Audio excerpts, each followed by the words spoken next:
Hello to all my friends and reels and my family and my followers. Sa mga kaibigan ko sa reels, susuportahan ko pa rin kayo. Katulad ng sabi ko. Pero nung nakaraan ng mga 3 linggo, hindi talaga ako nakasuporta sa inyo. Dahil ako ay mayroong pinagdaanan na hindi maganda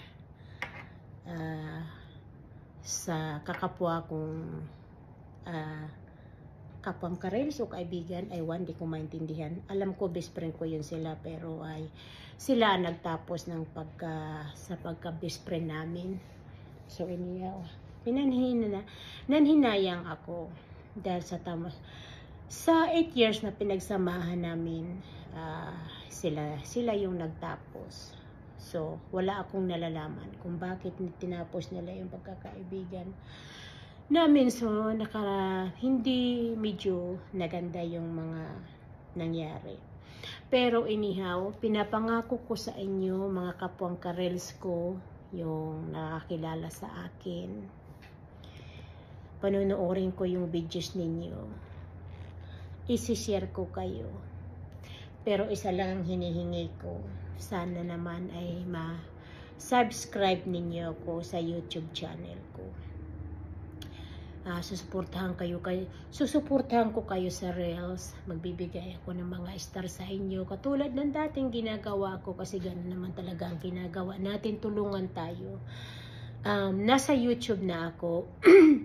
Sana masuportahan naman ninyo ako sa YouTube, kahit paminsan-minsan lang. Yung iba dyan nga nakasuporta na sa akin sa YouTube, maraming salamat. At pinapangako ko rin na susuportahan ko rin kayo sa reels ninyo. Kasi ang YouTube at saka reels magkaduktong yan. So tatapusin ko din ang videos ninyo, isi-share ko rin, at sana magawa din ninyo sa akin mga kaibigan. Tapusin niyo ang videos ko, like, share, and comment. Kahit lang paminsan-minsan, para lahat tayo magtulungan, at marami pa akong matulungan ng mga kababayan ko na nangailangan ng kunting tulong, lalo na ngayon ng mga school supplies, at kailangan nila yung tulong ko.